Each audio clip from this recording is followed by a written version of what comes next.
Bonjour à toutes et à tous et bienvenue sur Le Pompon, le podcast qui s'intéresse au parcours atypique et inspirant des entreprenantes et entreprenants du Sud-Ouest.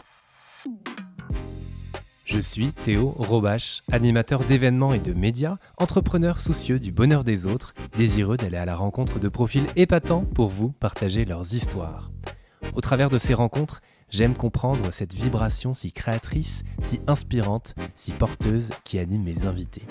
Ce podcast est un mélange de découvertes d'univers, de conseils assimilés à du développement personnel, d'inspiration, de partage d'une vision de la vie plus apaisée et positive. Alors j'espère profondément que ces témoignages pourront vous inspirer. Dans ce que tu dis, je me souviens de ce que dit Pascal sur le divertissement. Il faut faire la distinction entre la nourriture et le divertissement.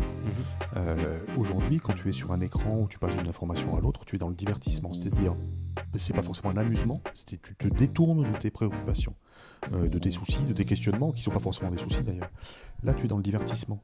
Quand tu es dans la nourriture, tu es dans des choses beaucoup plus essentielles. Et là, tu vas au fond des choses et tu vas... et c'est vraiment ce qu'on vit aujourd'hui. On est dans une société de divertissement qui n'est pas que l'entertainment, qui est vraiment le détournement de chacun, alors dans des buts qu'on connaît à peu près. On est dans une société de la consommation. Gilles Desangles a eu plusieurs vies, celle de directeur des Victoires de la musique pendant 13 ans, puis d'hypnothérapeute depuis 3 ans.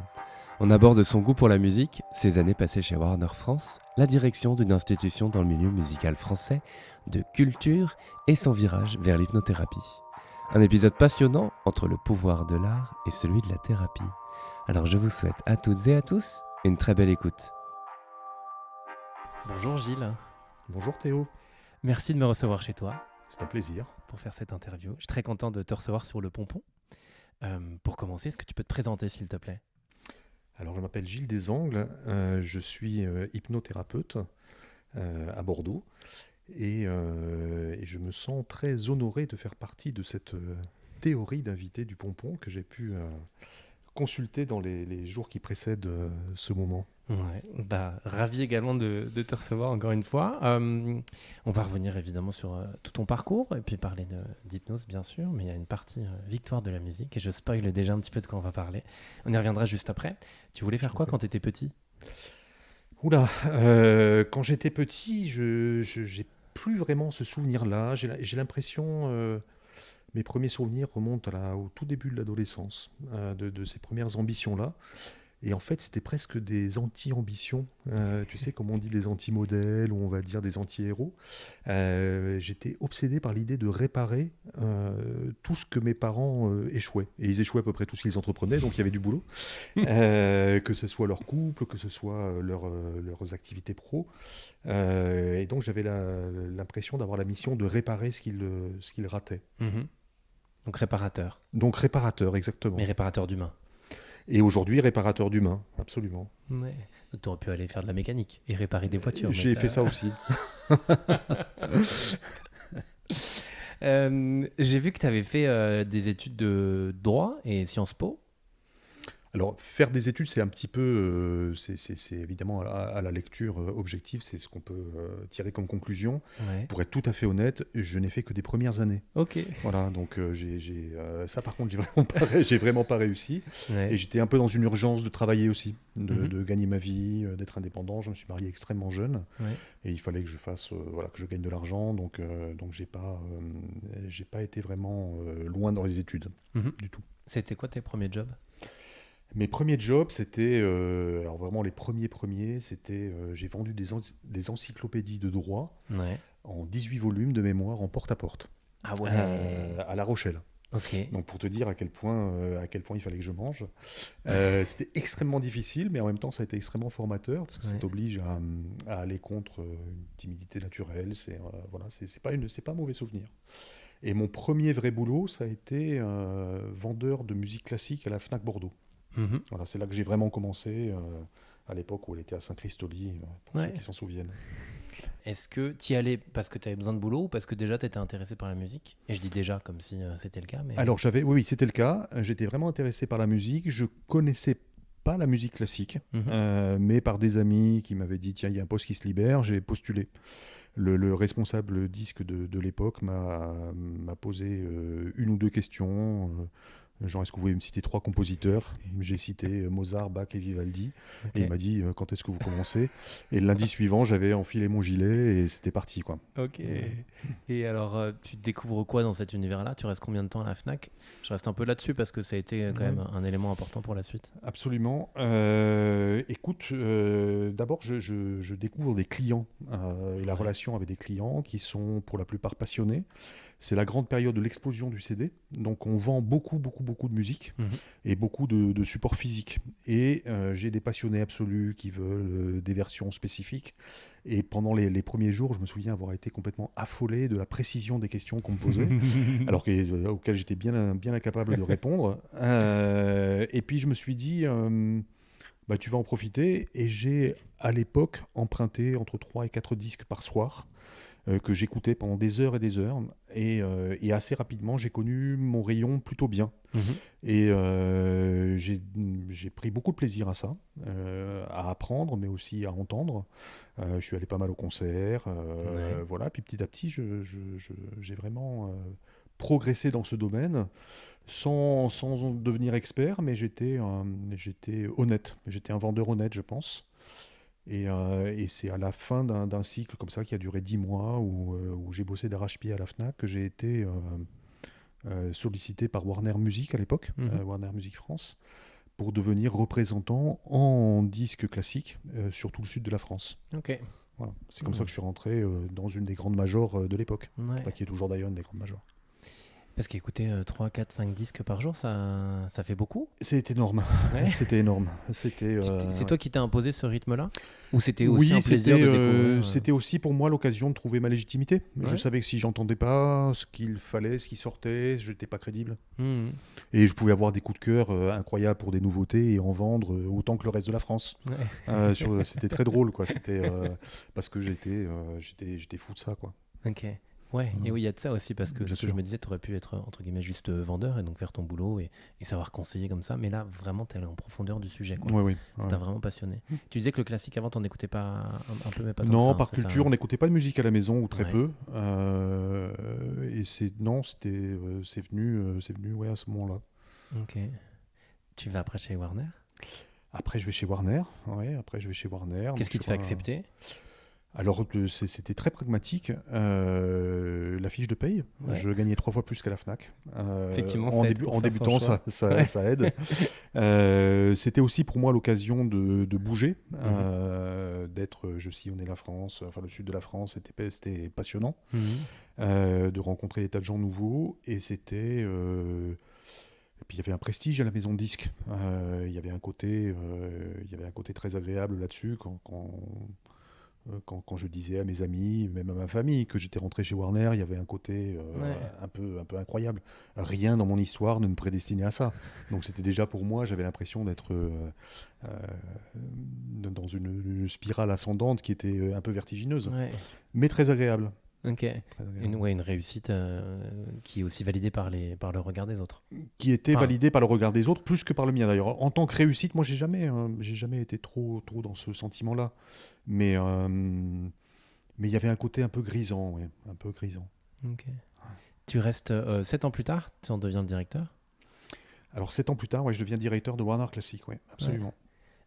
Donc cette année, c'est quand même pas mal là Ouais. aussi. T'as appris quoi à ce moment-là? Et parce que si tu deviens Warner Classic, donc tu restes vraiment dans cet univers-là. Oui. Ouais, qu'est-ce que tu apprends pendant 7 ans et pourquoi aussi accepter le poste? Qu'est-ce qui te fait rester? En fait, pendant 7 ans, donc j'ai progressé d'abord sur le plan commercial. Je suis devenu chef des ventes, donc là tout répertoire. Donc Mhm. ça m'a permis de toucher aussi à la variété, au jazz, aux musiques du monde, aux musiques de films, etc., etc. Ouais. Et à me confronter à des modes de distribution que je ne connaissais pas encore, la grande distribution. C'était encore une fois, c'était une période où on vendait énormément d'albums, donc je me souviens qu'on battait des records de précommande de disques à peu près toutes les semaines. C'était ahurissant. On est en quelle année là à peu près pour, Là, on est en 93, Ok. 93, 94. Mhm. J'apprends aussi, j'apprends beaucoup la nuance dans les rapports humains. Je découvre qu'on peut être concurrent et ami. Mhm. Je découvre tout un tas de choses. Enfin, moi, je découvre un peu la vie. J'arrivais d'un milieu très paysan, Ouais. donc assez manichéen. dans la manière en tout cas dont je l'avais perçu et dont mes parents organisaient leur relation avec les autres. Et là, j'apprends plein de choses. Beaucoup au niveau humain, beaucoup au niveau répertoire, puisque du coup, je suis obligé de m'intéresser à tous les répertoires de la musique. Donc ça, c'est un vrai plaisir aussi. Moi, je me souviens dans ces années-là avoir vu des concerts de Prince qui restent dans ma mémoire comme les plus beaux concerts de ma vie. C'était complètement incroyable. Et puis en fait, de 2 ans en 2 ans, je deviens responsable marketing de Warner Classic, puis directeur adjoint, puis directeur. J'ai l'impression que tout ça s'est fait un peu tout seul. Moi, j'ai jamais forcé pour obtenir un poste. J'ai pas eu ce ressort-là. J'étais plutôt content d'ailleurs d'avoir tué personne. On est venu me chercher de temps en temps. On s'est dit bah tiens, il va faire l'affaire. Voilà. Ouais. Mais c'est pour ça que j'ai pas eu non plus de sentiment de réussite très fort. Ça s'est fait comme ça. Ouais, assez naturellement. Assez naturellement. Ouais. Tu peux nous expliquer comment fonctionne un label aussi, à quoi ça sert? Parce qu'on en entend parler, mais... Alors la fonction des labels a beaucoup changé aujourd'hui. J'imagine. J'ai plus les chiffres en tête, mais le nombre de gens qui travaillent en maison de disques a considérablement diminué. Il a dû être divisé par 3 ou 4. Donc à l'époque, le label était vraiment à la source de la production des albums. Il n'y avait pas d'autres moyens de se faire connaître. Il y avait beaucoup moins de radios. Il y avait pas, et les radios diffusaient pratiquement que des titres produits par des labels. Ouais. Et donc on était au niveau de la production entre les artistes et les consommateurs, quels qu'ils soient, que ce soit la télévision, la radio. Il n'y avait pas Internet. Donc on était dans des sphères commerciales qui étaient structurées très différemment. Moi, je me souviens que sur un succès, on vendait des millions de singles, par exemple. Ouais. Aujourd'hui, on ne peut pas imaginer ça. Ouais. Donc il fallait des gens pour les envoyer, pour les avoir su les mettre en avant, pour les avoir prescrits. En fait, on avait un rôle de prescripteur. Et c'est dans ces années-là que moi j'ai appris aussi la relation avec les artistes, le plaisir de la relation avec les artistes. Et j'ai eu la chance de comprendre très vite qu'on ne pouvait pas demander à un artiste de penser comme quelqu'un d'autre. Donc on ne pouvait pas lui en vouloir parce qu'il avait, j'entends encore ça aujourd'hui, mais parce qu'il avait un caprice, parce qu'il ne faut pas le considérer comme ça en fait. Par définition, un artiste c'est quelqu'un de fragile ou Et qui a besoin de son espace de liberté aussi. Qui a besoin de son espace de liberté, qui a énormément besoin de son espace de sécurité. Ouais. Et donc pour lui, évaluer la qualité de son travail, c'est très souvent le nombre de ventes, le nombre de places réservées pour ses concerts, c'est souvent l'argent qu'il reçoit aussi, le montant des cachets, etc. Donc, et ça, si on ne le comprend pas, on va juger très rapidement et on va les trouver insupportables, tout ce qu'on veut. Et moi, j'ai jamais pensé comme ça, et j'ai du coup créé des relations plutôt sympas avec les artistes. Plutôt chouette. Ouais, parce que tu devais en rencontrer beaucoup. J'en rencontrais beaucoup, oui, bien sûr. Ouais. J'en ai surtout rencontré évidemment en classique, qui sont des artistes spécifiques, qui ont une espèce d'expertise, de connaissances musicales à laquelle jamais je pourrais prétendre. Et qui ont une vraie éducation en plus, qui sont vraiment dans une sphère qui ménage à la fois la fulgurance, l'intuition, et en même temps, en arrière-plan, toujours cette éducation. C'est des heures et des heures de répétition d'instruments, c'est des heures de conservatoire, c'est un travail qui est absolument phénoménal. Ouais. Et on reviendra parce que j'ai des questions globales sur les artistes, mais j'attends un peu dans l'échange pour qu'elles arrivent. Après cette expérience-là, si je ne m'abuse, ça a été les Victoires? Il y a eu autre chose entre-temps? Alors entre-temps, il y a eu autre chose. Il y a eu autre chose, puisque j'ai quitté Warner malgré moi et malgré eux aussi d'ailleurs, puisqu'en fait ils ont décidé en 2001, fin 2001, de fermer les bureaux nationaux de classique que je dirigeais à cette époque-là. Et c'est américain, Warner? Pardon? C'est américain? C'est américain. Alors la direction, en l'occurrence, du classique était à Londres. Donc ils décident ça, donc je suis viré. Dans des conditions pas formidables, un peu voilà.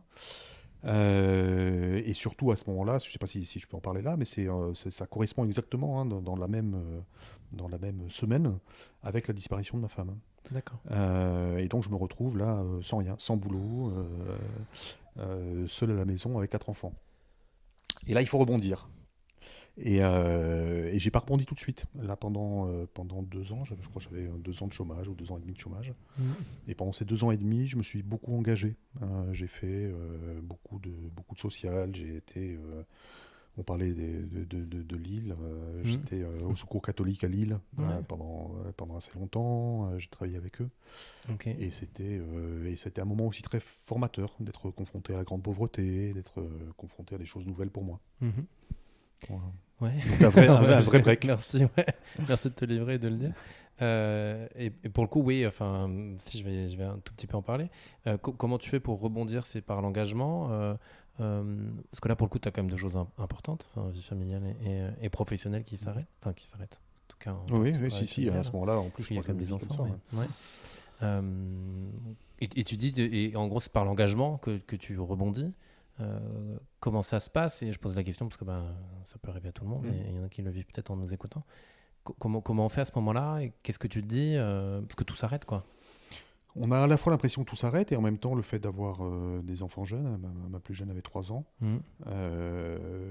Ça t'interdit un petit peu euh, de t'apitoyer sur toi-même déjà Ouais. et même de regarder ta propre douleur. Donc Mhm. j'étais un peu dans ce déni-là et c'est ce qui m'a permis d'abord de continuer.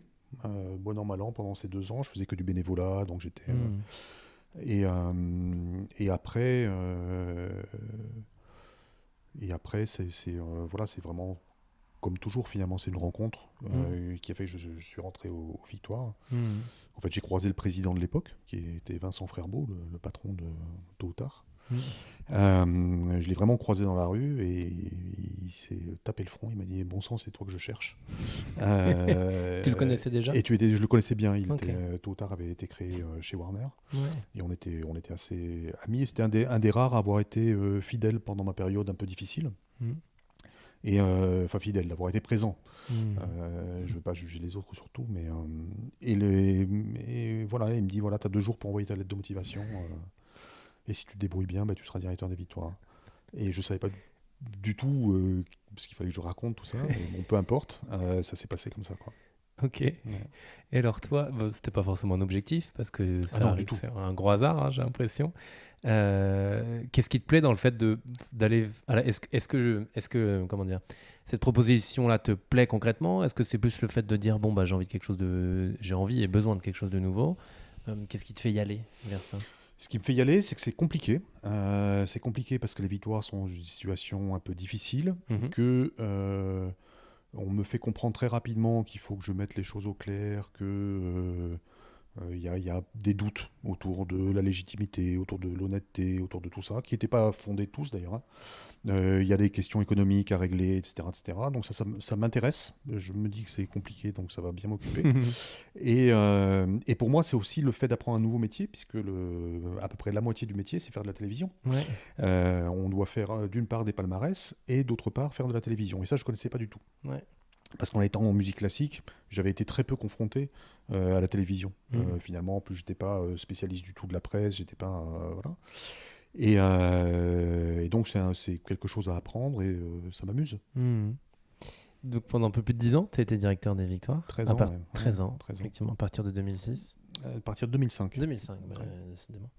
2005. Est-ce que déjà tu peux nous... C'est une association, la Victoire, c'est ça? Oui. Oui. Est-ce que voilà, tu peux déjà nous présenter l'association et après C'est l'association, la seule association en France qui regroupe l'ensemble de la filière musicale. Ouais. Que ce soit les syndicats professionnels, que ce soit les organismes de perception de droits comme la SACEM, la DAMI, etc., etc., et les producteurs de spectacles et de disques. Chacun, pour te dire, l'Assemblée Générale des Victoires, c'est 25 personnes qui représentent chacun une institution. Donc c'est beaucoup de monde, c'est beaucoup d'intérêts qui sont parfois contradictoires. J'imagine. Là, j'apprends la diplomatie. Donc c'est vraiment, c'est à la fois passionnant, c'est difficile, c'est parfois un peu paralysant cette complexité-là. Mais en même temps, c'est jubilatoire parce que ça a une place très singulière dans le paysage musical français. C'est la seule. Alors, c'est pas tout à fait la seule d'ailleurs, c'est pas vrai, mais c'est la seule à ce point médiatisée cérémonie qui ne soit pas fondée du tout sur des quantités.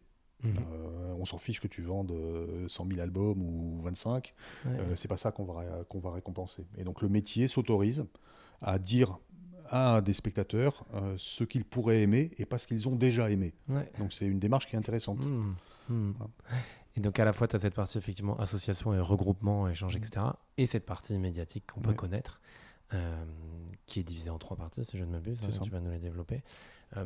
Quand tu arrives, toi l'objectif c'est de remettre un peu le bateau à flot, c'est ça de ce que je comprends ? C'est de remettre le bateau à flot, c'est de rétablir une crédibilité qui a été abîmée par des petites polémiques ou voire des scandales quelques années auparavant.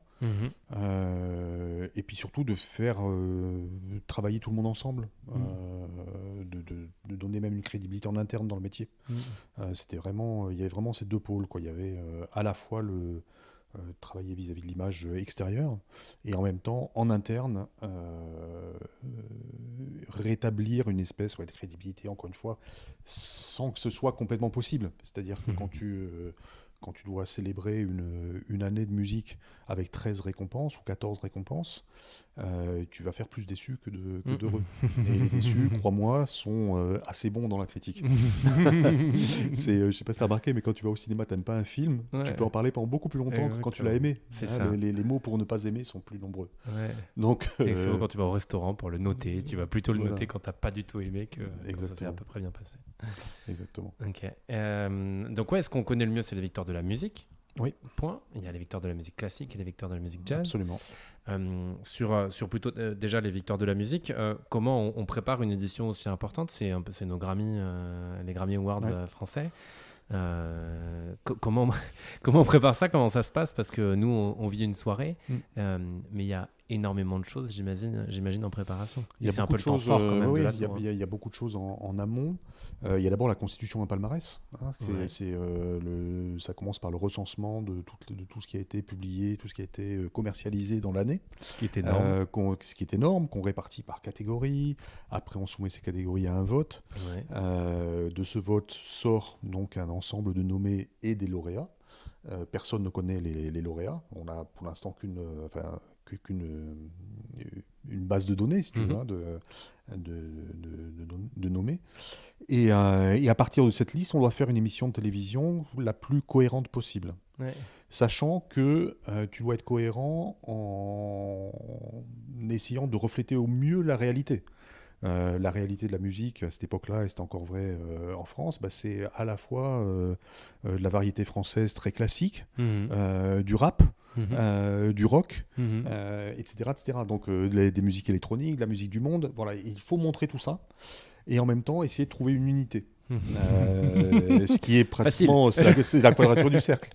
Donc tu vois d'ailleurs c'est très drôle, hein. Moi j'ai eu la chance de voir les courbes d'audience minute par minute. De temps en temps tu vois sur un artiste tu vas avoir 600 000 personnes qui s'en vont. Sur un autre artiste tu vas voir que non seulement ça se maintient mais les gens qui zappent restent un peu parce que c'est lui. Donc c'est assez drôle. C'est à la fois drôle et en même temps c'est très cruel parce que voilà, on essaye de faire au mieux mais en tout cas, il faut renoncer à l'unanimité. Et est-ce que justement, toi, en tant que directeur, tu arrives avec une patte, avec des choix, ou est-ce que ça reste une grosse machine, comme tu dis, il y a beaucoup de monde. Au final, c'est pas toi qui peut ou va influer, c'est l'ensemble. Comment ça se passe là aussi ? Est-ce que, tu vois, pour les personnes qui connaissent les victoires depuis des années, il y a une patte Gilles sur les victoires ? Écoute, il doit en rester quelque chose, j'en suis même pas sûr, mais moi, ce que j'ai essayé de faire, c'était de prendre les gens les plus légitimes à chaque fonction. Nous, on était responsable on produisait l'émission au sens esthétique du terme, au sens du palmarès qu'on propose, etc. Mais on sous-traitait la fabrication à des producteurs qu'on appelle des producteurs exécutifs. Donc le choix de ces producteurs était très important, la manière, les discussions avec eux. Là encore, je disais qu'au sein du conseil d'administration des victoires, c'était compliqué.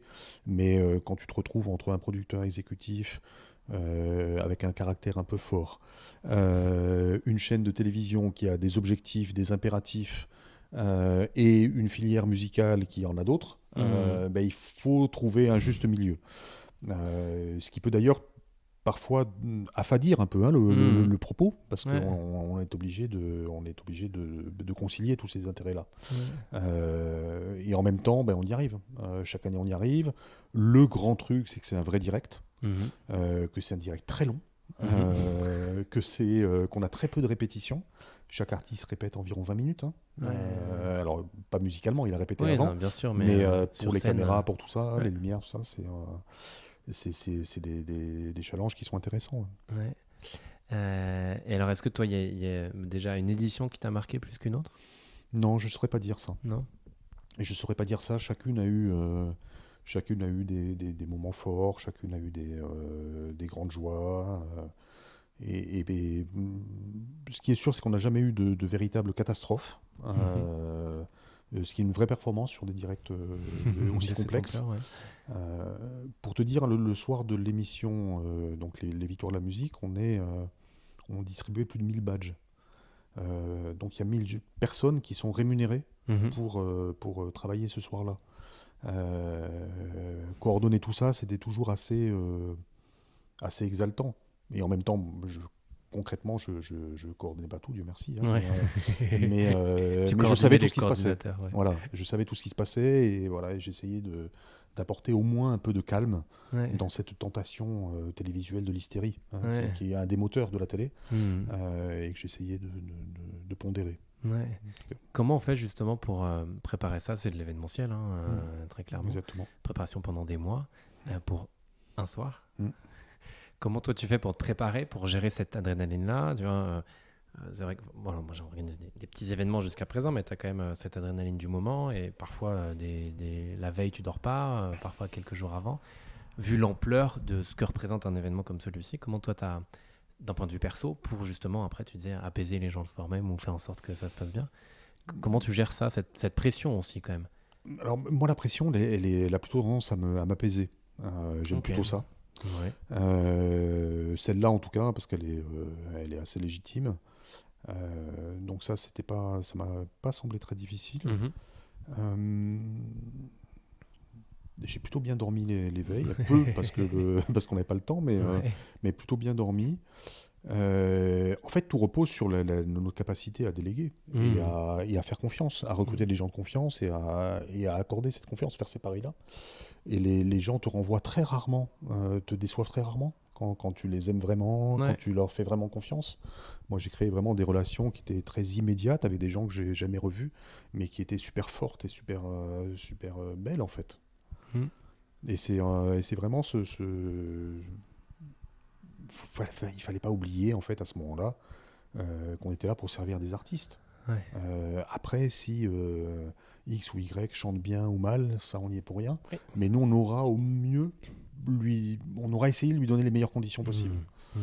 Voilà. Et voilà. On y arrive parfois, parfois on s'en approche, mais il faut pas prendre pour soi en tout cas les critiques. Ça c'est une des clés aussi, quoi. Ouais, bien sûr.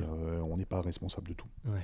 Oui, puisqu'elles ont pu être de temps en temps critiquées les victoires. Si je ne Ah ben elles m'abuse. sont tout le temps critiquées, c'est dans leur ADN.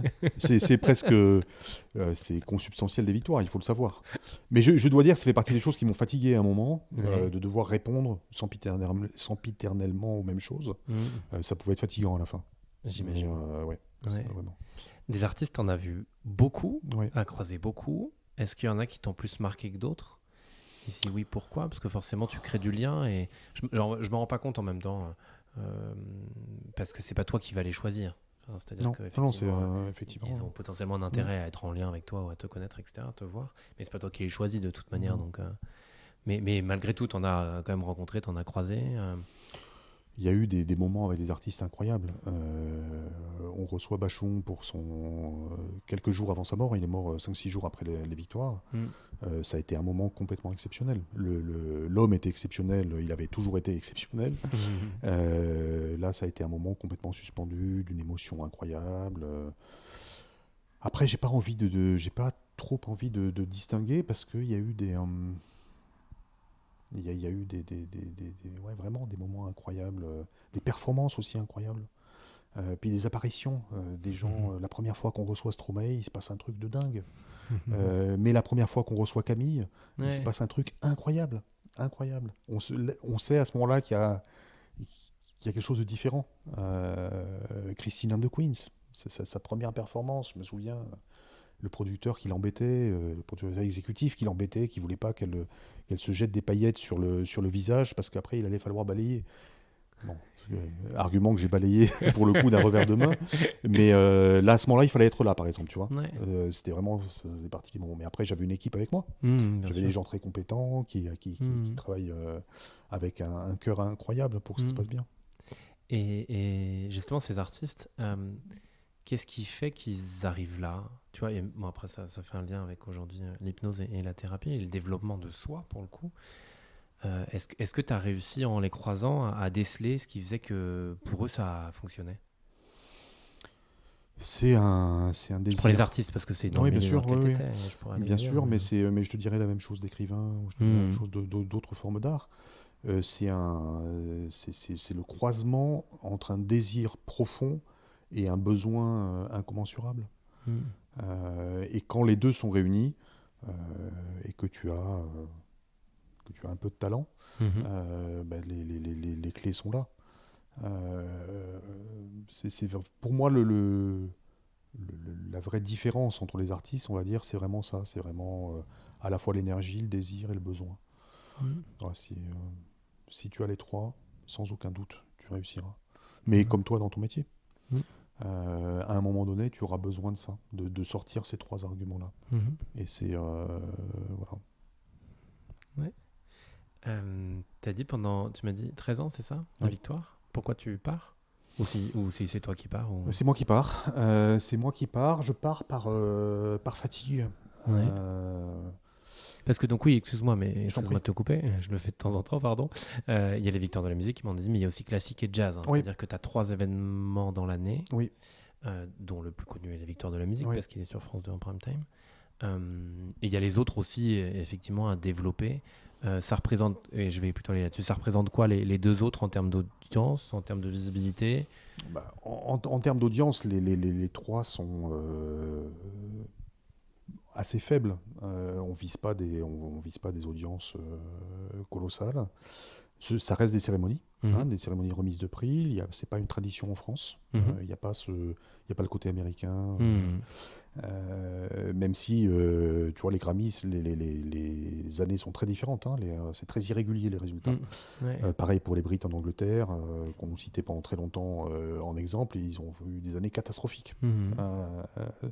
Donc l'audience n'est pas le seul, moteur. En revanche, on est vraiment dans les trois cérémonies, mais encore plus évidemment sur le classique et encore plus sur le jazz, on est dans la mission. Mhm.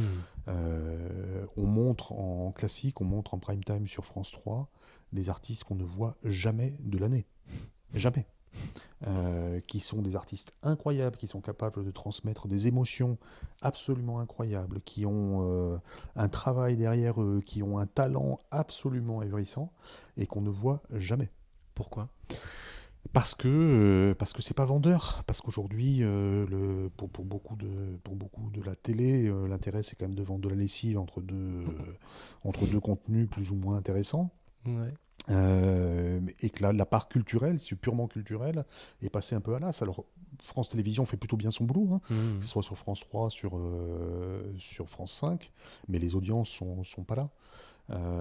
Et pour parler que de musique, il faut pas non plus oublier qu'il y a une évolution en âge. C'est-à-dire que quand tu es gamin, tu vas écouter ce qu'on te fait écouter. À l'adolescence, tu vas affirmer des choix. Mhm. Tu vas beaucoup te positionner. Mhm. Tu vas, si tu es intéressé par ça, tu vas cultiver, tu vas piocher. Et puis en grandissant, tu vas t'ouvrir à d'autres formes de musique. Ouais. C'est pas une discipline vers laquelle on irait en se fermant. On va plutôt en s'ouvrant et on va conserver ce qu'on aime et on va ajouter des choses. Et quand on voit les âges moyens des spectateurs, que ce soit le classique ou le jazz, on est sur des deuxièmes parties de vie, voire plus, Ouais. assez facilement. Ouais. Ok. Et si j'avais une question là-dessus aussi, mais ça m'est sorti de l'esprit. C'est pas bien grave. Donc pourquoi tu quittes les victoires? Alors t'en avais marre, t'étais fatigué? J'étais fatigué des victoires, j'étais fatigué de ce cycle un peu infernal de la critique permanente. Mhm. J'étais aussi un peu perturbé par l'ambiance dans le conseil d'administration. Je trouvais que les choses se tendaient à nouveau. Mhm. Je crois que l'arrivée du streaming, toutes les questions de l'économie autour de la musique, du partage des valeurs, devenaient très, très prégnantes et les antagonismes se réveillaient. Mhm. Chacun revendiquant une part du gâteau plus importante. Bon, c'était pas forcément des débats qui m'intéressaient beaucoup. Ouais. Et j'avais pas l'impression qu'ils étaient tous dans le sens de l'intérêt des artistes. Mhm. Voilà, moi c'était ce qui m'animait. Et puis 13 ans, c'est assez long. Et bien sûr, 3 cérémonies par an, mais que 3 cérémonies par an, hein, c'était Mhm. que 3 événements. Moi, je sortais de maison de disques où j'avais 10 nouveautés par semaine Ouais. à 3 événements par an. Ouais. Tu vois, c'est des pics d'activité comme ça. C'est à gérer, c'est pas si simple. Mhm. Et je pense que ça a contribué aussi à ma fatigue. Ouais. Et putain, deuxième fois que j'ai une question qui s'en va, bah dis donc, c'est pas bien, tu me fais de l'hypnose en même temps. C'est ce qu'on J'imagine que appelle t'es de pas. l'hypnose conversationnelle. Actuellement, je les ai. C'est pas bien grave. Si, c'est bon, ça revient. Est-ce que le milieu artistique, ça a l'air dur? Est-ce qu'il a l'air aussi dur que. Est-ce qu'il est aussi dur qu'il en a l'air? Il est aussi dur qu'il en a l'air, mais il n'est pas plus dur que le pneu, hein, que l'univers du pneu, par exemple. Très Je pense bien. que bosser chez Michelin ou Très chez beau Uniroyal, comparatif. ça doit pas être beaucoup plus facile. Il est dur parce que Il y a peut-être plus de passion que dans le pneu. chacun défend un goût. Mm. Là, on n'est pas dans la défense d'opinion ou d'éléments objectifs, on défend un goût. Et le goût, c'est ce qu'on a, et je le constate aussi dans mon métier d'aujourd'hui, hein, le goût, c'est ce qu'on a de plus profond. Mm. Tu peux le remarquer si tu me dis, ah, tiens, j'aime bien la nouvelle Golf, par exemple. Et je te dis, arrête, elle est nulle, t'as vu le béquet arrière, tu t'en fiches complètement.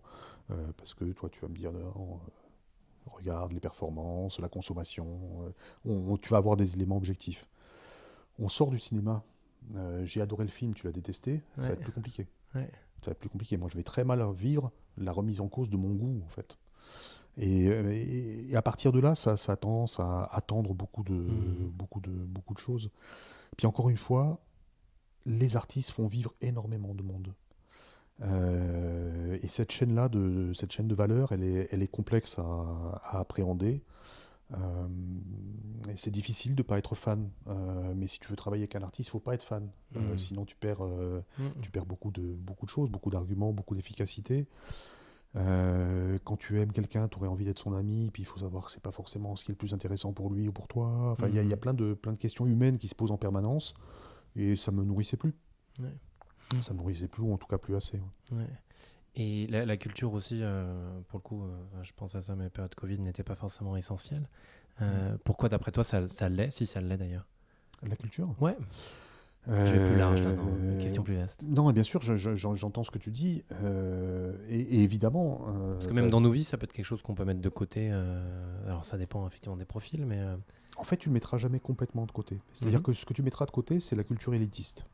Mhm. C'est les happy few, c'est euh, ce qui va te sembler éventuellement superflu. Mais tu baignes dans la culture, Mhm. tu baignes dans une langue, tu es en permanence dans la culture sans forcément t'en rendre compte. Mais peut-être que pour venir chez moi, tu as traversé le jardin public. C'est la constitution de ce jardin en elle-même est une œuvre culturelle. Tu Mhm. as traversé des rues, tu as vu des perspectives tracées par des architectes, des urbanistes. L'architecture, c'est la culture, c'est vraiment la culture, le sommet de Mhm. l'art majeur. Donc on est baigné dans la culture, on s'en rend pas compte. Et dans les discours que tu entends, notamment dans les médias, quand on parle de culture, on va parler de la culture qui se vend. Mhm. Donc celle-là, peut-être effectivement qu'elle est la première sacrifiée quand ça va mal. Mais je crois savoir que pendant la période Covid, on a vendu beaucoup de livres, Mhm. on a regardé Ouais. beaucoup de films, on Mhm. a regardé beaucoup de séries, Mhm. et qu'il n'y a pas de bonne ou de mauvaise culture finalement. Ouais. Là, Elle était bien là, ouais. ouais. Tu quittes la Victoire et après tu te rends vers quelque chose de complètement nouveau, Oui. dont on a un petit peu parlé. Pourquoi? Alors je ne sais pas exactement quand s'est faite la transition, mais tu es devenu hypnothérapeute. Qu'est-ce qui t'a mené vers ça? Parce que tu aurais pu clairement rester dans l'univers de la musique, ou de l'événementiel d'ailleurs, mais Oui, voilà. tout à fait. Pourquoi ce virage? En fait, j'avais vécu quelques années auparavant. Moi, j'ai bénéficié de l'hypnose que je pratique aujourd'hui, Mhm. qui s'appelle l'hypnose humaniste.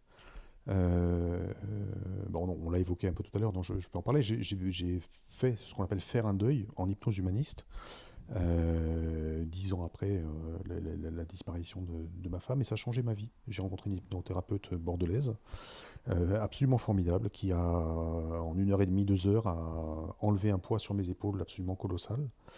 Et c'était resté dans un coin de ma tête. Je m'étais dit, tiens, j'ai toujours eu des relations humaines assez fortes, assez intenses, rapides. Donc c'est quelque chose que j'avais déjà expérimenté. Et je me suis dit, tiens, ben, forme-toi à ça, quoi. Ok. Et la formation m'a fait penser que c'était possible de pratiquer.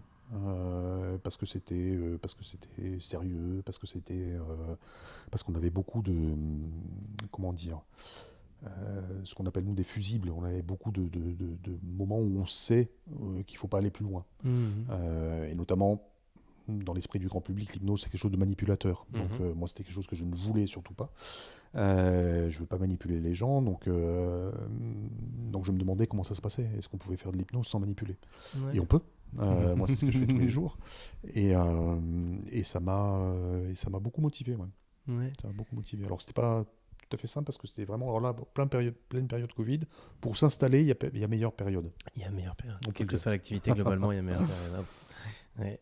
Justement, l'hypnose humaniste, Oui. tu peux nous expliquer comment ça fonctionne exactement par rapport. Donc, il y a d'autres types d'hypnose, j'imagine, Ouais. si tu précises. Il y a deux grands types d'hypnose. Il y a une hypnose qui dissocie, c'est-à-dire qui va endormir la partie consciente, ta partie consciente, Mhm. et réveiller ton inconscient. Mhm. À ce moment-là, le thérapeute ou l'homme de spectacle va s'adresser à ton inconscient et induire le changement que tu lui as demandé en s'adressant à lui dans un langage spécifique, etc., etc. Donc là, la partie consciente est vraiment est endormie en termes de volonté, mais tu entends, tu t'en souviens, tu sais très bien ce qui se passe. Mais tu n'as pas complètement la maîtrise de ce que tu vas ressentir. Vraiment, la forme la plus extrême, ça serait l'hypnose de spectacle. Mhm. Euh, Qu'on a pu voir avec les Mesmer, c'est ça? avec Non. Mesmer, Ouais, avec exactement. voilà ce qui est tout à fait. Enfin, moi, je suis très fan de ça. Hein, c'est très Ouais, très ouais. spectaculaire.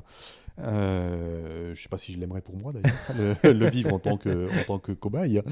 Mais en tant que patient, c'est déjà une relation de confiance très forte avec le thérapeute. Hein, parce que tu lui donnes, tu lui dis le changement que tu veux, Mhm. et lui te dit, bah, ok, on y va quoi.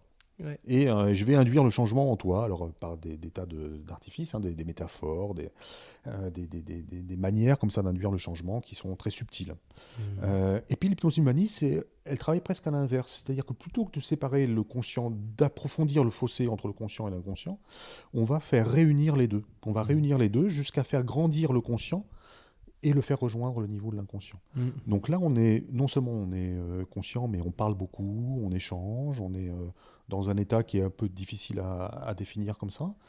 Mais les décisions qu'on prend à ce moment-là, les expériences qu'on vit à ce moment-là, les symboles qu'on peut voir et sur lesquels on va travailler à ce moment-là, sont ancrés de manière assez définitive à l'intérieur de soi.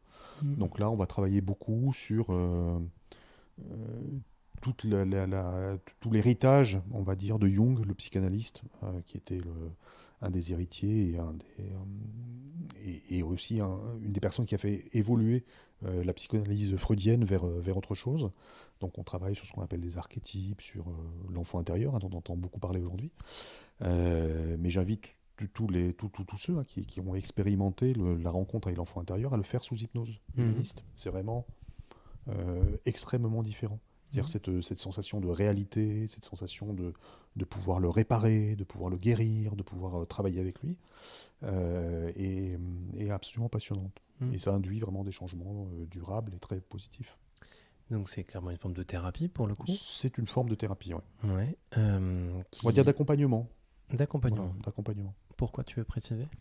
Parce que dans la thérapie, il y a l'idée de guérison, que je crois que j'ai utilisé d'ailleurs le verbe tout à l'heure, c'est un peu impropre. On n'est pas des médecins. Nous, on accompagne des clients, on n'a même pas le droit de dire patients, hein, et c'est pas absurde. On accompagne des clients pour les aider à supporter ce qui est devenu insupportable. Mais je vais jamais dire à un client, je vais te guérir de ton mal. Alors je sais qu'il y a des dérives, hein, qui ont eu des conséquences d'ailleurs assez embêtantes pour la profession en entier, hein. On a été exclus de Doctolib par exemple. Mais il y a des gens qui te disent, oui, par l'hypnose, je vais guérir ton cancer. Non, non. Par contre, si tu as un cancer, fais ton traitement, travaille dessus, je peux t'aider à supporter ton traitement. Parce que tu vas psychologiquement générer un certain nombre de comportements qui vont peut-être faire que tu vas le rejeter, que tu vas être mal par rapport à ça. Donc ça, on peut aider par rapport à ça. Et justement, à quel point on peut, via l'hypnose, aider à faire des changements. Alors, je vais essayer de mieux m'exprimer. Donc, moi, j'ai déjà testé l'hypnose il y a 5 ans à peu près. Et donc, effectivement, on est... parce que tu as parlé d'état de conscience et c'est l'état de conscience modifié, Ouais. quand même. À quel point ça permet d'aider, sachant qu'on dit souvent qu'on a toutes les ressources en nous, toutes les réponses en nous, à la fois soit mieux se connaître, soit prendre la bonne décision, soit aller mieux. Moi, je vais faire une première question, j'en aurai d'autres après, parce qu'il y a plein de choses à dire. Mais comment, via cette hypnose et via la prise de conscience, on arrive aussi comment dire, à se soigner en quelque sorte, quel que soit le soin. Tu veux que je précise peut-être, je ne sais pas si c'est très Non, vaste, c'est ce que je suis en très, train très de clair. dire, Ça me fait penser à un livre de la philosophe Cynthia Fleury, tout petit bouquin qui s'appelle Le soin est un humanisme. On est vraiment là-dedans. En fait, quand tu es sous hypnose, que tu vas aller chercher dans les ressources de ton inconscient, tu accèdes à une partie de toi qui est d'une puissance absolument incroyable. Je vais juste te donner un chiffre. À l'état conscient, et parce que tu es un garçon, tu fais une chose. C'est-à-dire, tu sais que tu es en train de mener une interview. Mais la manière dont tu tiens ton micro est absolument pas consciente. C'est rentrer dans tes habitudes, dans tes réflexes. Donc ça ne sollicite pas ton esprit conscient. Ça paraît être une blague, hein, mais c'est vrai que les femmes en font deux assez facilement. Hein. Elles peuvent suivre 2 conversations en même temps. Voilà, il y a une espèce d'inégalité. Mais un pilote de chasse va en faire 3, 4 simultanément. Là, on parle bien de simultanéité, hein, pas de succession rapide, de simultanéité. Pendant ce temps, ton inconscient fait 1 milliard de choses simultanées. Et ça, c'est une ressource qui est incroyablement plus puissante que le plus grand groupe d'ordinateurs du monde aujourd'hui. Hein. La plus grande ferme à Bitcoin du monde est moins puissante que l'inconscient humain. Et donc, quand tu te donnes accès à cette ressource-là, tu imagines à quel point les problèmes se résolvent plutôt facilement. Tu vois, quand tu as un choix, une alternative, que tu vas peser le pour et le contre, alors tu vas aller voir un copain, il va dire, écoute, tu sais quoi, tu vas faire 2 colonnes. Les plus et les moins. Les plus et les moins. Et tu vas passer 2 heures dessus, et tu vas dire, oui, mais là, quand même, j'avais oublié que ça, et voilà. Mais si tu te poses la question en ayant la possibilité de faire beaucoup plus d'opérations simultanées, tu vas prendre tous les éléments en considération et ta synthèse elle va être faite en un éclair, un quart de seconde. Et c'est là aussi que l'efficacité est incroyable. Et d'autre part, il ne faut pas oublier que, tel que je te vois toi aujourd'hui, tu es un bloc d'informations, mais tu es aussi un millefeuille. Tu es l'accumulation d'un certain nombre d'expériences. Et que ces expériences-là, notamment les expériences de l'enfance, déterminent qui tu es aujourd'hui. Donc si je veux traiter la surface, on va regarder aujourd'hui, tu viens me voir, tu vas me dire, je sais pas, je suis fatigué, je manque complètement d'énergie, là je sais pas ce qui se passe. Je vais te dire spontanément, d'abord tu es un corps, hein, donc tu vas bien manger, tu vas bien dormir, tu vas faire de l'exercice. Déjà ça va aller mieux, hein, tu vas résoudre une grande partie de tes questions. Et puis après, tu vas essayer de trouver ce qui est la cause profonde de ce mal-être. Et très souvent, tu vas la trouver. C'est pour ça que tout à l'heure, je parlais de l'enfant intérieur, parce que c'est celui qu'on connaît le plus aujourd'hui. Mais tu vas aller trouver dans l'enfance les causes de ce qui te gêne dans ta vie aujourd'hui. On peut se souvenir de tout ? Non. Et dans ce cas-là, est-ce que le corps se souvient de tout? Alors, le corps, on pense que tout est stocké dans l'inconscient. Ouais. L'inconscient, c'est pas vraiment le corps. Ouais. Mais incontestablement, on a une mémoire qui a pas de raison d'être finie. En fait, tu vois, en revanche, l'accès à ces souvenirs est pas forcément simple. Et il n'est pas forcément souhaitable. Je crois que c'est Nietzsche qui disait « L'oubli est une force, la marque d'une santé farouche ». C'est important d'oublier. C'est une fonction. Ouais. Et vouloir à tout prix, comme c'est un peu la mode en ce moment, hein, vouloir à tout prix raviver des souvenirs, ça peut être très dangereux. Faut pas forcément toucher à ça. Et c'est une des grandes forces de l'hypnose humaniste. Hein. On travaille sur des symboles, donc on n'a pas besoin de voir les choses elles-mêmes. Ok. Hein, quand tu fais un arrêt du tabac en hypnose humaniste, c'est très drôle. On va chercher la cause. Pourquoi tu fumes ? Alors évidemment, tout le monde a sa petite idée en tête. Oui, papa fumait, maman fumait, mes copains, etc., etc. Mais ce qui, toi, a procuré ce désir à un moment donné, bah, tu le sais pas forcément. On n'a pas besoin d'aller le chercher. On va, sous hypnose, ça c'est la force de l'hypnose, hein, on va aller chercher un symbole. Dernièrement, j'ai eu un arrêt du tabac comme ça, et le monsieur me dit bah, je vois un grand. Comme un terrain de foot, hein, il n'y a pas de ligne, mais le rond central est complètement calciné. Bon, calciné, cigarette, on se dit c'est pas complètement incohérent. Mais qu'est-ce que vous voulez en faire ? Et le gars a replanté, a enlevé d'abord toute la cendre, tout ce qui était vraiment charbonneux comme ça, et a replanté la pelouse. Je peux te dire, j'étais au tout début du travail, je savais qu'il avait arrêté de fumer. Il est allé résoudre la cause profonde. Ok. Voilà. C'est vraiment la force de l'hypnose. Ouais. On n'est pas obligé d'aller faire souffrir les gens. C'est pas... Ça peut être cool de pas ça peut être cool. Ouais. Sur des expériences traumatiques, c'est pas forcément nécessaire. Quoi. Ouais. Comment tu te prépares et tu t'es préparé à ça ? Parce que j'imagine qu'on acquiert de l'expérience au fur et à mesure. Et quand je dis préparer à ça, c'est...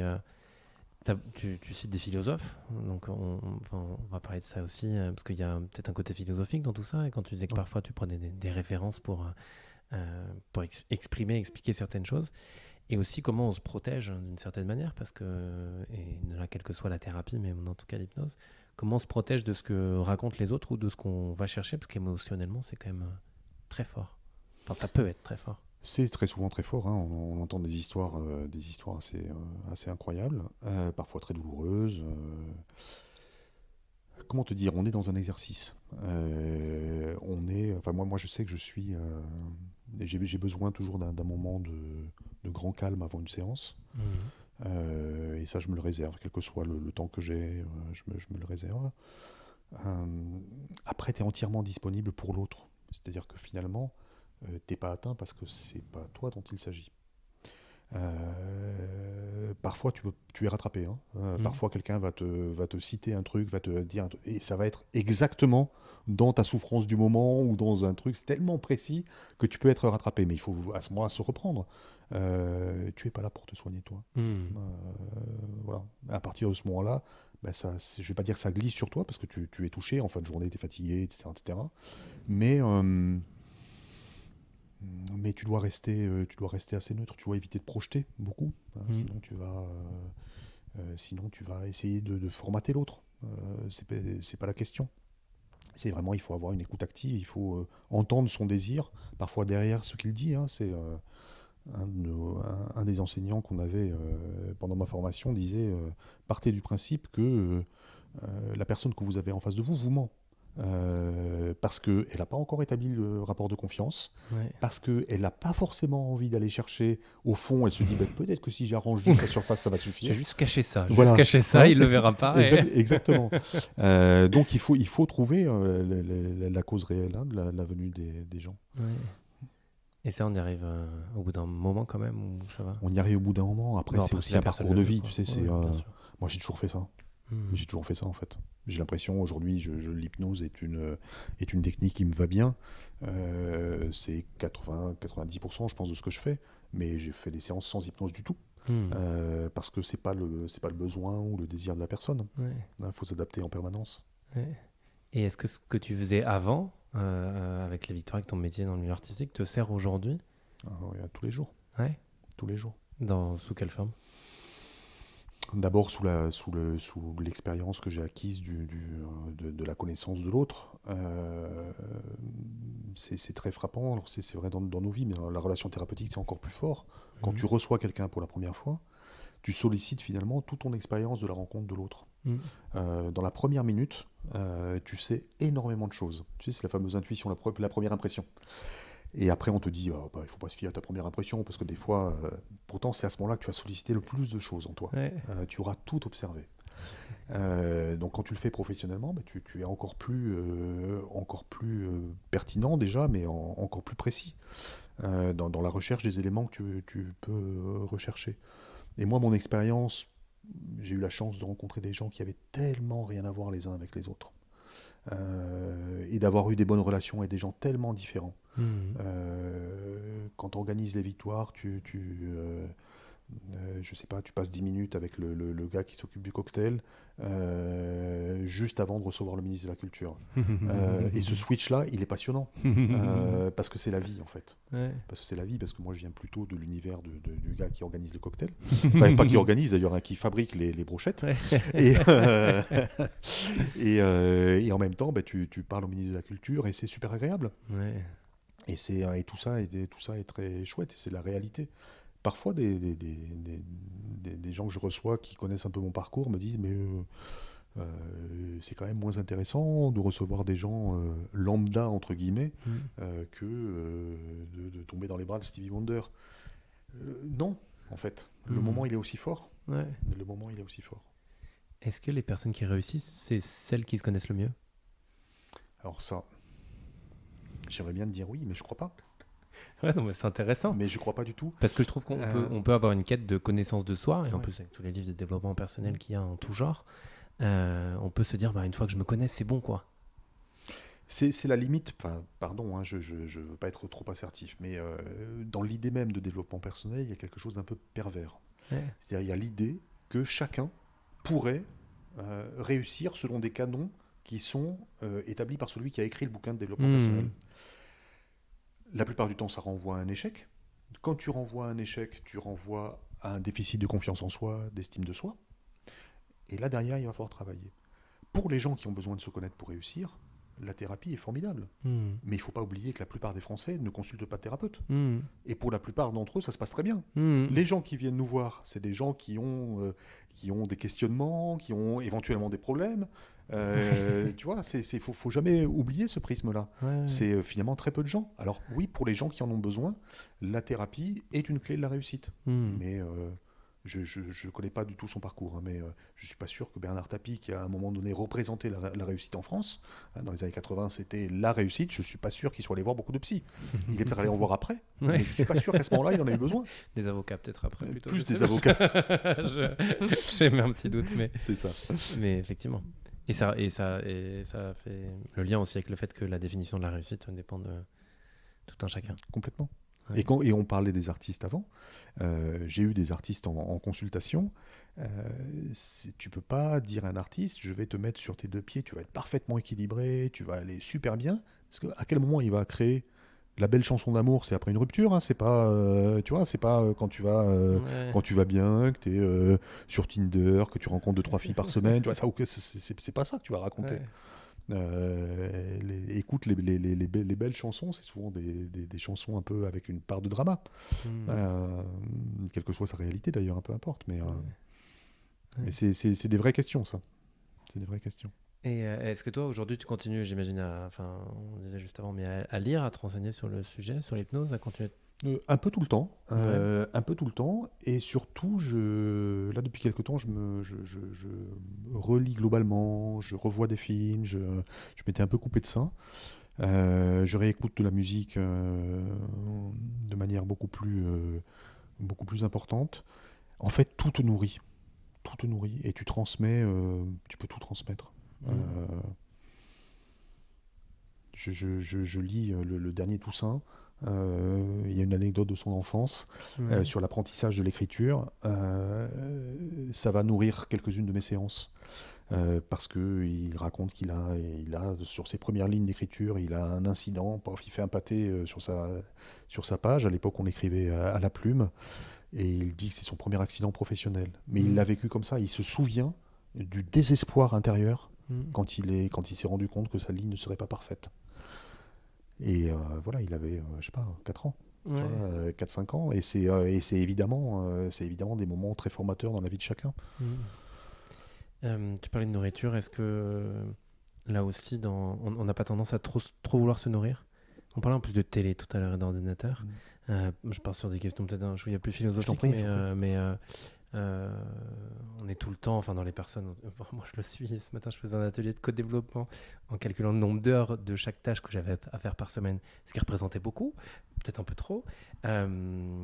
Parfois on a ouais, avec tout enfin, avec tous les outils qu'on peut avoir, les téléphones, etc., a tendance à trop se nourrir. Est-ce que toi, alors en même temps, il y a la thérapie aussi, il n'y a pas un besoin de laisser son estomac se reposer de temps en temps, en tout cas son estomac intellectuel pour Alors, respirer un peu plus. spontanément, évidemment, j'aurais tendance à te répondre oui.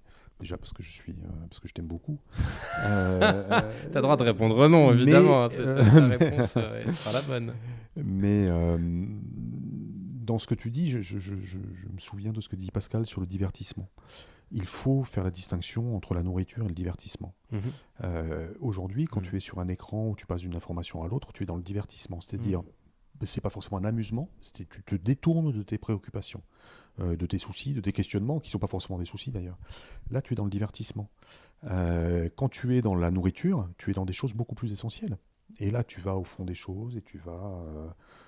je t'invite à lire cette page des essais de Pascal sur le divertissement. C'est absolument fondamental. Et c'est vraiment ce qu'on vit aujourd'hui. On est dans une société du divertissement qui n'est pas que l'entertainment, qui est vraiment le détournement de chacun, alors dans des buts qu'on connaît à peu près.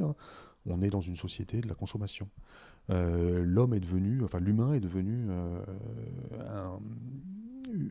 l'espèce de moteur unique de la croissance, de l'économie, du bien-être, par la consommation. Il faut relancer la consommation. Du bien-être, pardon. On parle on va parler du bien-être, j'espère. Mais comme le développement personnel, j'ai des réserves par rapport à ça. Donc la nourriture, oui, le divertissement, avec mesure. Avec mesure. Je voulais parler aussi juste, et après on ira sur le bien-être et le déverso, tu l'as mentionné, l'auto-hypnose. Oui. Est-ce que c'est quelque chose qui fonctionne? Est-ce que c'est quelque chose facilement atteignable? Oui. Est-ce que c'est utile? Alors c'est très utile, c'est très atteignable. Il faut que tu aies en tête que l'état d'hypnose, tu le vis plusieurs fois par jour. Alors les enfants, ils sont pratiquement tout le temps en état d'hypnose, ce qui leur permet de ne pas avoir le poids du passé ni celui de l'avenir en tête, donc d'être beaucoup plus spontané, d'être beaucoup plus dans la joie, d'être dans des émotions beaucoup plus simples et beaucoup plus assumées finalement. Et présent, le fameux instant présent. Exactement. Ouais. Et l'auto-hypnose te permet ça quand tu es dans le tram. Ça n'a aucun intérêt d'être dans le tram. Tu es passé 20 fois déjà devant la bourse, donc tu ne vas pas regarder la bourse chaque fois, tu vois. À ce moment-là, ton esprit s'envole. Et tu peux éventuellement ne pas te souvenir d'ailleurs du trajet que tu auras parcouru. Là, tu es en état d'hypnose. Okay. Donc l'auto-hypnose, c'est convoquer cet état-là. C'est des mécanismes assez simples, c'est des enchaînements en fait. Tu vas petit à petit recréer les conditions de ça. L'hypnose, ça vient de hypnos en grec, ça veut dire le sommeil. Donc c'est l'état juste avant le sommeil. Celui, je ne sais pas si tu te souviens si tu avais ça quand tu étais gamin, c'est le moment où tout se résout. Tu as une énorme question, tu sais, et puis juste avant de t'endormir, tu te dis pourvu que je m'en souvienne de la matin. C'est ça, et tu l'as pas noté. Donc tu l'as pas noté, évidemment, et tu ne t'en souviens pas. Mais c'est vraiment ça, l'état d'hypnose, c'est ça. Et pourquoi tu trouvais la solution? Parce que tu avais accès à ces ressources-là. Tu vois. Donc c'est vraiment cette relation à l'inconscient. Et bien sûr, l'auto-hypnose, c'est passionnant. Tu vas pas faire les mêmes choses. Tu n'iras pas notamment dans des choses qui sont soit un peu douloureuses, soit un peu risquées, là il faut être accompagné. Nous on est des guides, moi je me considère comme un guide, et dans certains cas comme un guide de haute montagne. Il y a des vrais trucs difficiles quand même à traverser. Faut pas aller dans la crevasse. Voilà, faut pas aller dans la crevasse, quoi. Sinon tu traînes ça pendant 10 ans après, ça peut être compliqué, quoi. Ça peut faire un peu mal, ça peut faire mal, c'est clair. Tu as mentionné le terme bien-être. Oui. C'est quoi le bien-être aujourd'hui? Alors le bien-être, c'est un gloubi-boulga dans lequel je mettrai alors le bien-être, le spirituel et le développement personnel. C'est-à-dire qu'on a d'idées qui sont intéressantes, voire passionnantes. On va faire des outils marketing. Et on va mélanger ça. Je suis ahuri, moi, par le nombre de gens qui parlent de spiritualité, sans avoir aucune idée de la transcendance, sans avoir... moi, T'as déjà pratiqué la transcendance? j'ai Toi, en tant que participant j'ai fait un peu de chamanisme. Ouais. Donc j'ai été confronté au mystère, en tout cas. Mhm. Après, j'en ai pas fait une religion et j'en ai pas fait et je suis pas prosélyte. Mais j'ai en tout cas été confronté au mystère, oui, ça c'est sûr. Et de toute façon, quand tu travailles sur les états de conscience, modifiés d'une manière ou d'une autre, tu peux toucher à la transcendance. Tu peux toucher à des choses de cet ordre-là. Mais c'est important de remettre les choses à leur place. La spiritualité est ok, c'est très lié historiquement, étymologiquement, c'est très lié à la religion, à cette idée-là. On ne met pas de la spiritualité partout. Non, ton gâteau au chocolat n'a rien de spirituel. Enfin, tu vois, et le bien-être, c'est un peu ça aussi. On a un peu trop simplifié ça. Le bien-être, fondamentalement, c'est être bien avec soi-même et être bien dans son environnement et avec les autres. Euh, c'est simple finalement, mais c'est comment y arriver qui est compliqué. Et évidemment, tous les gens ne vont pas atteindre le bien-être par un massage ou par enfin, tu vois, tout ce qu'on La met aujourd'hui lecture dans d'un cette notion-là, livre, ou par la lecture d'un bouquin. ouais. Ça peut pas être ça. Ça peut pas être ça. L'être humain est beaucoup plus complexe que ça. Et je peux t'assurer, moi, en recevant quand même pas mal de monde, que on ne peut pas catégoriser les gens à ce point. On ne peut pas dire, toi, tu es tel type de personne, donc ça va t'aller bien. On est très unique. Hein. On n'a pas que nos empreintes digitales qui sont uniques. Ouais. On est des êtres extrêmement singuliers. Ouais. Et alors, comment on fait pour essayer de chacun, et puis il y a le terme bonheur qui m'est venu en tête, évidemment, tendre vers ça? Ouais, c'est un chemin. C'est un chemin, et sur ce chemin, tu vas avancer. Alors, chacun va avancer à son rythme et avec sa méthode. Hein. Il y a des gens qui avancent avec beaucoup de douceur, qui ont des chemins qui sont finalement assez fluides, et qui vont progresser comme ça vers des états différents. Tu as des gens qui vont avancer par accident, qui vont avoir je sais pas, des ruptures, des chocs. La ligne que je retrouve le plus, c'est comme les rencontres. C'est quand même à un moment donné, j'ai rencontré mon prof de français. J'étais en seconde et il m'a ouvert un univers absolument fabuleux. J'ai eu un enseignant, je faisais du basket, j'ai eu un prof de basket qui était un philosophe incroyable, qui nous a amenés vers des sphères folles et on avait des bons résultats et ça fonctionnait. Tu vois, et on va faire des rencontres comme ça. Des fois c'est un manager, des fois c'est un stagiaire. Un jour tu vas rencontrer un stagiaire et tu vas te dire waouh, mais le gars il est vachement en avance sur moi. Et puis un jour dans la rue, quelqu'un va venir te parler et puis ça va créer un déclic incroyable. Provoquer la rencontre. Il faut provoquer la rencontre. Il faut provoquer la chance en fait. Hein. Ouais. Provoquer la rencontre, c'est provoquer la chance. Ouais, c'est quelqu'un. J'avais reçu quelqu'un sur ce podcast qui disait j'aide la chance, j'aide la chance.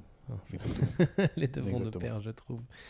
Qu'est-ce que toi, ça t'apporte de faire de l'hypnose aussi? Parce que je trouve, en tout cas, ça dépend des personnes, mais même si on m'a dit hier que 80% des personnes n'aimaient pas leur travail, j'espère que tu l'aimes, le tien. Mais moi, j'aime le mien, ouais. J'aime le mien. Et qu'est-ce qui t'apporte? Il m'apporte quelque chose qui est inscrit dans mon histoire, hein, mais qui est la sensation d'exister quand je suis disponible pour l'autre. J'ai une espèce d'idée, mais qui m'a aidé aux victoires d'ailleurs. Je cherchais pas de gloire personnelle. L'idée vraiment est de servir. Et dans cette idée de servir, je trouve que celle-ci est plutôt satisfaisante. Bien, cool. Ça fait un peu plus d'une heure qu'on échange. Déjà? Mais ouais, on dirait pas comme ça. Enfin, je sais pas, on dirait pas. Mais à chaque fois, les personnes réagissent par déjà. Donc je me dis que c'est que ça passe vite. Est-ce qu'il y a des sujets qu'on n'a pas encore abordés avant que j'aborde les dernières questions? Ou que tu aimerais qu'on aborde ou des choses à partager? J'aime plutôt bien le fil que tu proposes. Donc ça me va. Ça me va. Donc Ça me limite parce que sinon, voilà, on pourrait, Ah non, mais très bien. on pourrait partir Après, sur faut tellement de partir, choses. ouais, non, bien sûr, bien sûr. Mais après, je trouvais ça intéressant de parler de thérapie, évidemment, comme on l'a fait. Est-ce que, si on va partir là-dessus, dans les conseils que tu aurais à donner, je vais t'en demander 2 types de conseils. Conseils des personnes qui se posent des questions ou qui traversent quelque chose et qui ont envie d'avancer, quel que soit l'avancement. Tu leur conseilles de faire quoi? Bien manger, Ouais, faire de l'exercice et dormir. ok. C'est 80-85% du bien-être. Une Yes. fois qu'ils ont fait ça, Ouais. je reprends, là, je parodie, je reprends un psychiatre américain qui dit ça à ses patients qui viennent le voir quand ils sont en dépression. Ouais. Il leur fait un schéma comme ça, il leur dit voilà, ça c'est 85% de ce que tu es. 10% au-dessus, il fait une pyramide comme ça, 10% au-dessus, ça va être ton lien avec les autres. Travaillez votre lien avec les autres. Vraiment aller vers les autres, accueillez-les, accepter d'être différent, accepter de... voilà, aujourd'hui on a tendance à polariser un peu toutes les questions. Aller vers l'autre, aller dans la nuance, discuter, avancer. Ça va faire les 10% supplémentaires, et puis après occupez-vous de vous. Ça fait que 5%, mais c'est peut-être les 5% les plus fondamentaux, mais occupez-vous de vous, prenez soin de vous, réfléchissez, ne vous isolez pas. Aujourd'hui, on a le choix, il y a plein de gens avec qui avancer. L'hypnose est une des formes, mais il y en a plein. Allez voir un psy, un coach, peu importe. Dans tous les cas, ce sera une rencontre. Mais il ne faut pas se laisser envahir par nos préjugés. De toute façon, je ne suis pas fait pour ça. De toute façon, ça ne marchera pas. Voilà, ça, c'est pas ce qu'on sait de soi, c'est ce qu'on se dit de soi. C'est ce qu'on appelle les croyances limitantes. Les fameuses. Les fameuses. Et dans ce cas-là, un autre conseil que tu auras donné aux personnes qui ont une petite voix qui leur parle, parfois la voix intérieure, l'enfant intérieur peut-être, d'y aller, d'oser, que ce soit entreprendre, comme je dis souvent, les personnes que je reçois sur le pompon, ce sont des entreprenantes et des entreprenants, parce que courir un marathon, devenir première danseuse, être chef, que sais-je, c'est entreprendre, mais qui n'y vont pas encore. Qu'est-ce que tu aurais à leur dire? Alors, je sais pas si je pourrais me permettre de donner un conseil aussi général. Je pourrais juste partager mon expérience. Les plus grands changements que j'ai fait dans ma vie, c'est après des moments de grande solitude. Alors ça peut paraître paradoxal par rapport à ce que j'ai dit précédemment, mais finalement ça va avec. Moi, quitter les victoires, m'engager aujourd'hui dans le processus dans lequel je suis, mais aussi changer complètement de vie personnelle à ce moment-là, etc., etc. Ça s'est passé au retour d'un trek dans l'Himalaya qu'on m'avait offert pour mes 50 ans. Tu vois, j'étais pas un gamin. On a marché pendant 16 jours, je crois, à des altitudes incroyables, mais rien de dangereux, rien de vertigineux, tout ça. Mais c'était quand même assez éprouvant. On pouvait marcher 8-9 heures par jour. Et en redescendant, j'ai tout changé. J'ai tout changé. J'avais eu besoin de prendre cette hauteur-là. Alors elle paraît comme ça, un peu simple, hein, le symbole il paraît trop évident, mais ça s'est vraiment passé comme ça. En redescendant, je me suis dit, waouh, mais en fait, vu d'en haut, c'était quand même vachement bien. Pourquoi quand je redescends dans la matière, là, il y a un truc qui va pas? Il faut changer. Ça m'a donné cette force-là. Donc de temps en temps, c'est ça, aller faire une retraite, il y a des gens qui font des jeûnes pour ça. Moi, j'ai fait des jeûnes aussi pour ça, qui vont pendant une semaine, voilà, on va pas manger, on va marcher tous les jours, on va assez peu parler, assez peu communiquer, mais on va être dans une expérience profonde, physique. Je pense que ça passe quand même beaucoup par là. Et ces moments-là sont des moments absolument privilégiés. Vraiment. Et tu parles de changement, c'est normal qu'on ait peur du changement? Oui, par définition, l'inconscient est la partie de toi la plus conservatrice. Son intérêt, c'est que tu ne changes pas. La fameuse zone de confort dont on parle beaucoup, c'est ça. C'est là, on a intérêt, ton inconscient, cette partie de toi a intérêt à ce que tu ne changes pas. Et le seul moyen finalement que j'expérimente moi en tant que thérapeute de faire changer cet état de fait, c'est de rétablir la collaboration entre les parties de toi qui résistent et celles qui ont envie d'avancer. Et c'est souvent une incompréhension. Tu sais, on parle souvent du critique qu'on a à l'intérieur de nous, tu sais, l'espèce de diablotin là, qui te dit ah, de toute façon tu vas pas y arriver, t'es nul, ou de toute façon t'as pas encore le réseau pour, ou on va toujours trouver des tas de raisons pour pas faire les choses. En fait, on peut communiquer avec lui. on peut communiquer avec lui, on peut lui dire, je comprends qu'en fait tu veux me protéger. Mais moi aujourd'hui, j'ai besoin d'avancer. Je suis sur un chemin et je sens que c'est le moment d'avancer. Souvent, les gens qui viennent nous voir, quand je dis nous, c'est toute forme de thérapeute, viennent un petit peu tard. Ils seraient venus souvent 3 mois, 4 mois, 5 mois avant. Ils n'auraient pas fait le burn-out. Ils n'auraient pas fait tout ça. Parce qu'ils auraient appris à collaborer avec ces parties d'eux-mêmes. Et parfois aussi des parties extérieures, d'ailleurs, parce que les injonctions, elles sont intérieures, mais elles sont aussi familiales, sociales, religieuses. Enfin, il y a tout un tas d'injonctions aujourd'hui. Notamment quand on parle d'injonction sur la réussite. Cette obligation à réussir, c'est très nouveau. Enfin, c'est très lié à la consommation aussi. C'est aussi très lié à la consommation. Ouais. La vraie ambition, je ne sais pas où elle est, moi. Elle est peut-être, je sais pas, c'est Lennon qui disait à qui son instinct dit qu'est-ce que tu veux faire quand tu seras grand? Il dit heureux. Et l'instinct lui dit t'as pas compris la question. Bon, c'était peut-être ça, hein, la réalité en fait. Ouais, complètement. Je décale la dernière question à chaque fois, donc ça sera encore celle d'après. Est-ce que tu aurais un livre, un ouvrage, un film à conseiller qui, toi, t'ont potentiellement marqué ou qui permettrait là aussi d'ouvrir un peu ces chakras? Alors là, peut-être beaucoup. Alors là, il y en a tellement. T'as le droit d'en choisir plus qu'un. Il y en a tellement.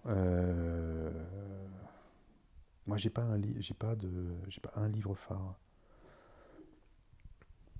J'ai pas un livre phare parce que ça correspond beaucoup à des périodes de vie. Tu vois, à un moment, j'ai beaucoup recommandé, je pense à cette sphère-là, hein, j'ai beaucoup recommandé Le Prophète de Khalil Gibran, j'ai beaucoup recommandé des livres comme ça. Aujourd'hui, je le ferai plus parce que moi, ça me parle moins aujourd'hui, parce que j'ai accompli un parcours.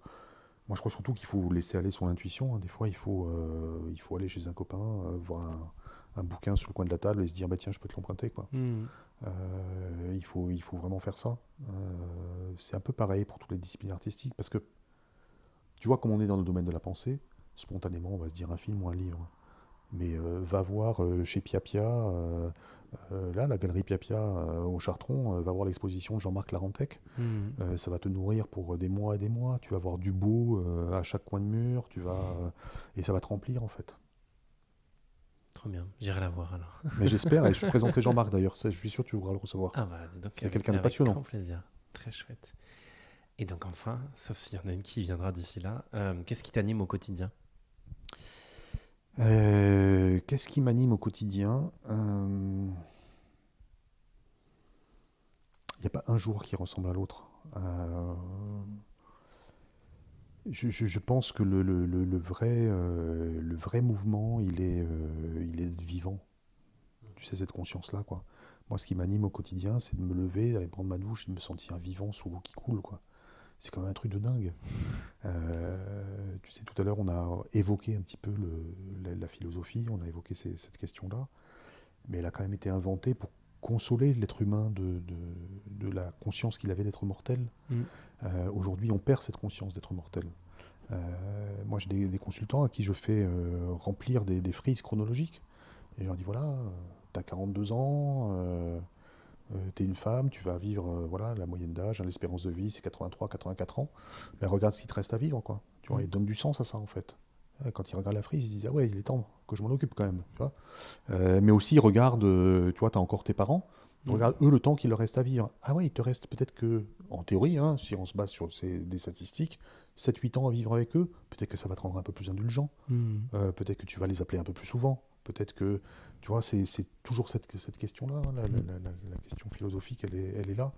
Et avoir cette conscience-là, à la fois d'être vivant par opposition à être mort, c'est quelque chose qui peut me faire bouger. Ouais. Ça te fait peur, la mort? Alors, pas du tout. Pas du tout. J'ai même eu une conversation complètement dingue avec une de mes filles, que tu connais d'ailleurs, il y a 2-3 jours, qui m'a dit, mais papa, t'es un peu impatient, mais t'as encore des choses à faire. Et avec elle, son prisme, hein, elle perçoit des choses comme ça. Et j'ai trouvé ça chouette d'avoir cette discussion-là avec sa fille. Tu vois, oui, j'ai une grande curiosité. J'ai une grande curiosité. Gilles, merci beaucoup. Non, mais merci à toi, c'est un moment extrêmement agréable. Eh ben, écoute, merci, c'est partagé. C'est marrant, je vais sortir à chaud et je le dis, habituellement je le fais une fois micro fermé, mais Je sens qu'il y aura plein d'autres questions qui vont venir après, mais c'est le jeu de l'interview aussi spontanée que je fais beaucoup. Donc il y aura d'autres questions qui viendront plus tard, mais merci déjà pour ton temps. Avec grand plaisir. Et puis si jamais, quand même, il y a des personnes qui sont intéressées par l'hypnose, on peut taper tout simplement ton nom. Si je Oui, on nous trouve. Et te retrouver, ou pire me demander. Absolument. Te retrouver. À très Avec bientôt. plaisir. À bientôt Théo. Merci. Merci pour votre écoute. J'ai adoré cette double facette, celle de la musique bien sûr qui rythme nos vies et du fonctionnement des victoires, puis celle de l'hypnothérapie. Je divulgage d'ailleurs l'info, j'ai testé et le résultat est assez dingue. Je vous invite maintenant à partager cet épisode autour de vous. Le Pompon se fait connaître aussi et surtout grâce à vous, à vos partages sur les réseaux sociaux et autour de vous. Partagez en story sur Instagram ou sur LinkedIn en taguant le Pompon Média, mon invité ou moi. Je vous dis à très bientôt pour un nouvel épisode. D'ici là, prenez soin de vous en écoutant de la musique ou en allant voir un réparateur d'humains. À très vite!